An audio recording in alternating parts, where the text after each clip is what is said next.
Hola a todos, buenas tardes y bienvenidos a una nueva unidad. Vamos a empezar la unidad 5, en la cual vamos a hablar de los reinos cristianos de la península ibérica.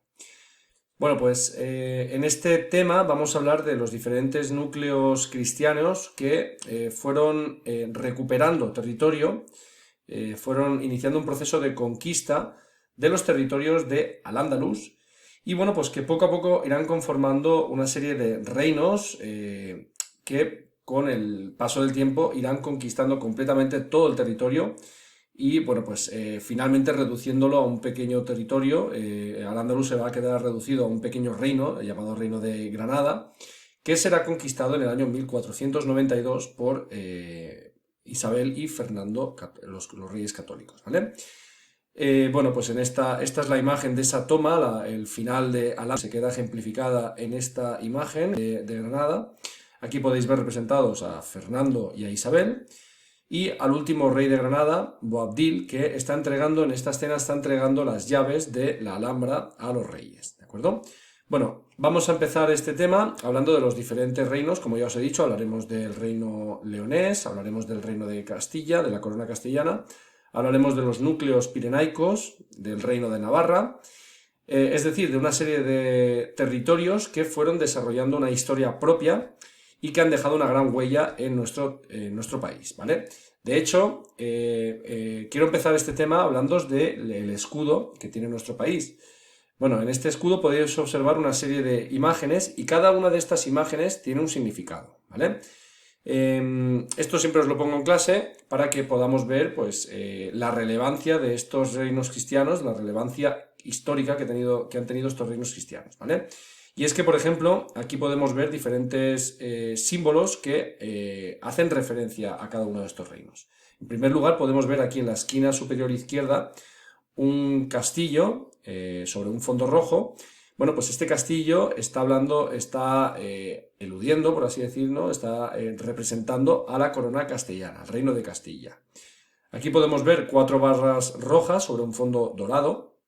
Bueno, pues este emblema heráldico, está representando al reino de Aragón.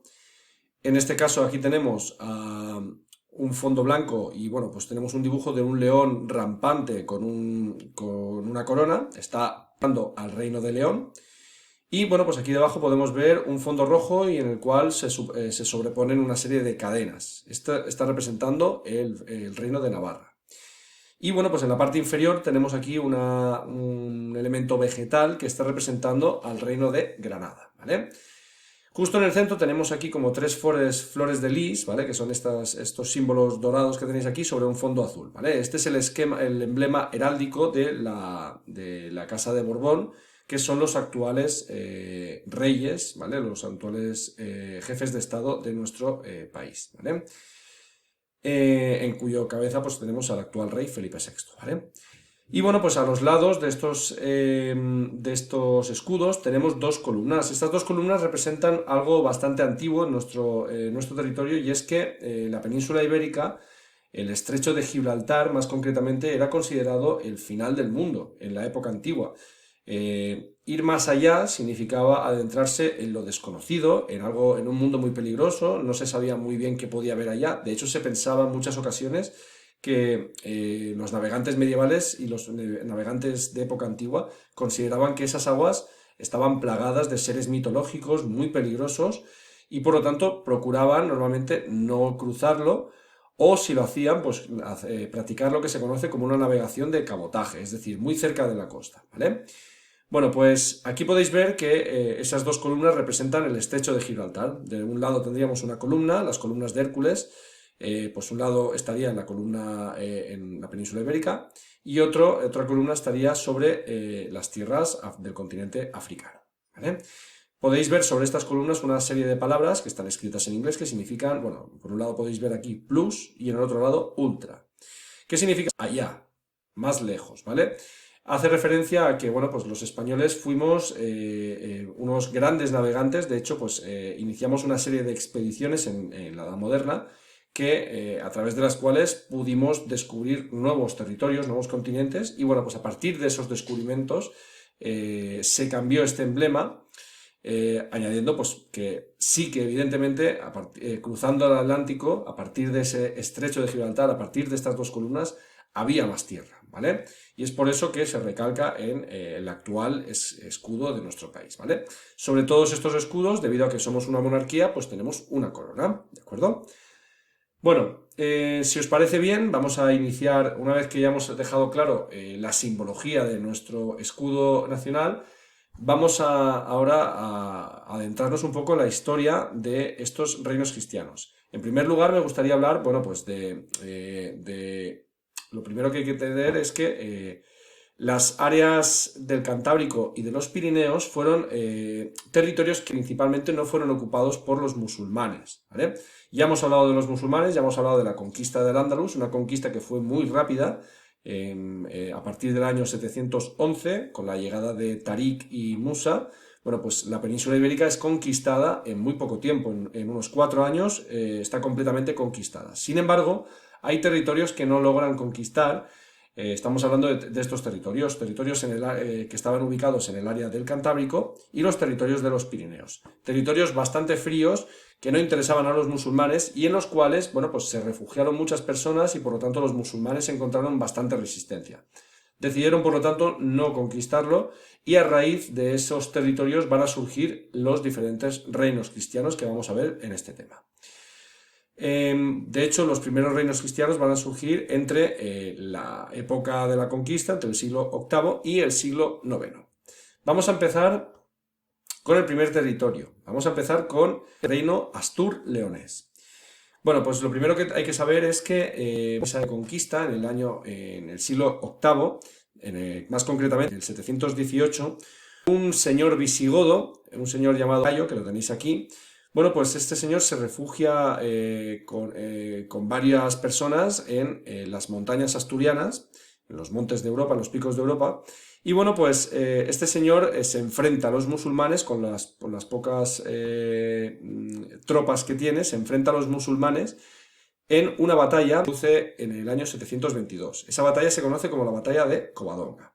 Bueno, pues esa batalla tuvo un resultado bastante incierto, pero bueno, pues de hecho podríamos decir que acabó en un empate, ya que los musulmanes pues desistieron y los cristianos, bueno, pues digamos que pudieron parar ese proceso de conquista musulmán, ¿vale? Pues esa batalla permitió a los cristianos resistir y de hecho pues aliviar esa presión de los musulmanes y con el tiempo formar lo que se conocería como el reino de Asturias, ¿vale?